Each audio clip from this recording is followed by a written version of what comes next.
I now invite the Right Honourable Jacinda Adern, Prime Minister of New Zealand, to address us.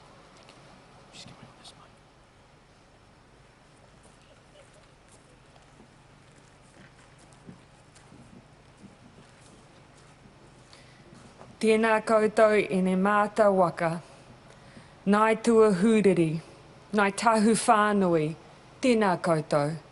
Nau mai whakatau mai ki tēnei rā maumahara e tūru whenua. Āpiti hono tātai hono, te hunga mātei ke te hunga mātei. Āpiti hono tātai hono, te hunga ore ki te hunga ora. Tēnā koutou, tēnā koutou. Tēnā tātou katoa. Today marks a decade since the February 22nd earthquake and the tragic loss of 185 lives. It's a chance for all of us to remember those people and stand with the families, the loved ones and the friends who grieve them. In some respects, 10 years sounds like a long time. But for many, it will feel like just yesterday that Christchurch, this region, and indeed New Zealand was rocked by the events of February 22nd. The earthquake and aftershocks affected people in complex and diverse ways. The toll could not have been more significant, and daily reminders made it harder. A fractured landscape, aftershocks, struggling friends and neighbours, and children with deep and unseen scars. 10 years on, there will be people still living their daily lives with the long shadow of that day. Today, I want to take the opportunity to say to all those who may still feel overwhelmed, who may still feel uncertain, sad, tired, anxious. You survived an event which by right should not occur in anyone's lifetime.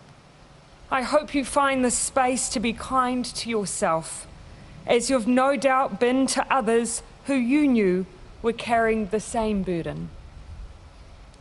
To those who lost loved ones, the grief has been even more immense.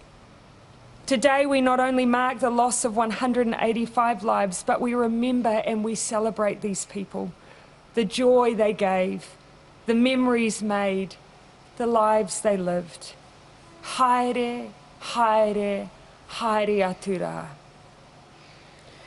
I remember so clearly how the country threw its support behind Canterbury in the months and years following the quake, raising funds, holding tributes, downing tools during moments of silence. We all felt so keenly the enormity of what had happened. It's the Kiwi way to be stoic, and sometimes the pressure to be okay or to have moved on with the passage of time can feel very pronounced. But healing takes time, and even as time passes, none of us will forget. I want to acknowledge all past and present members of the Quake Families Trust, which has provided such significant support over the last decade and helped shape the annual commemorations.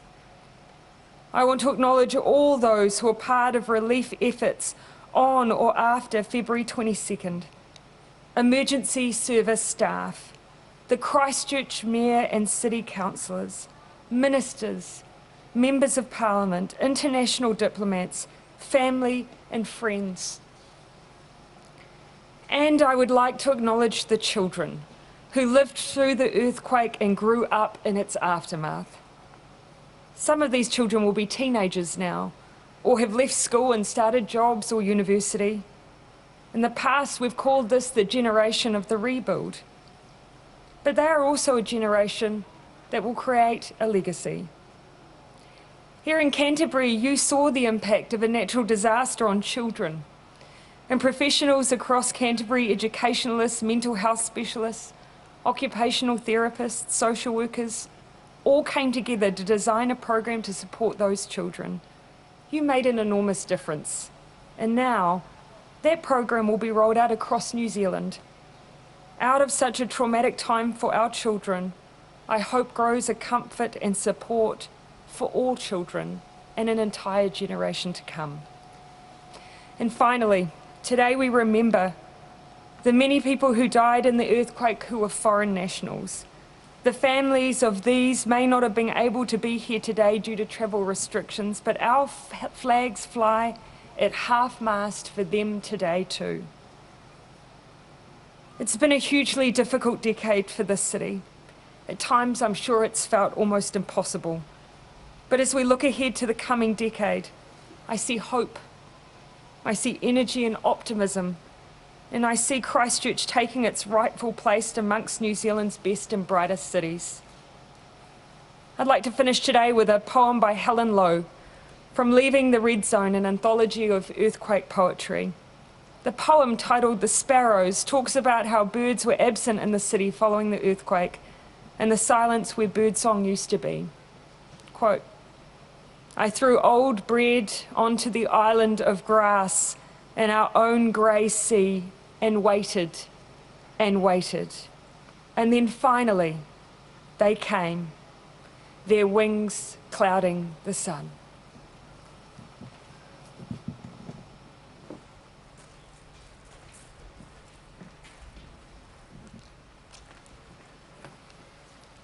Thank you, Prime Minister.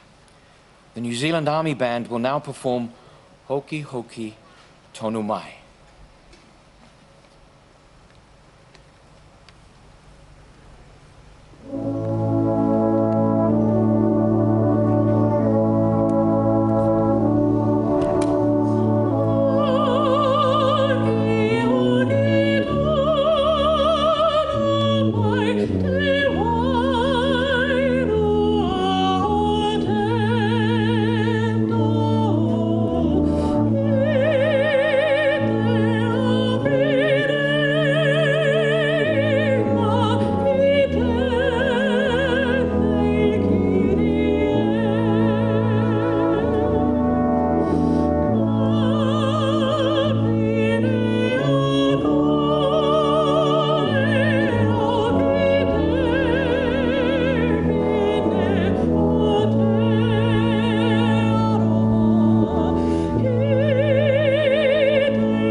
Thank you to the New Zealand Army Band and that absolutely beautiful, moving waiata.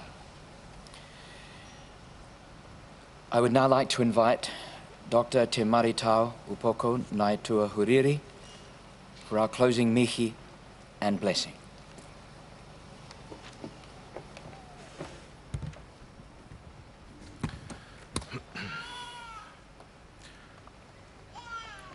the most important thing we can say at this stage, and we say it often, but we say it with meaning.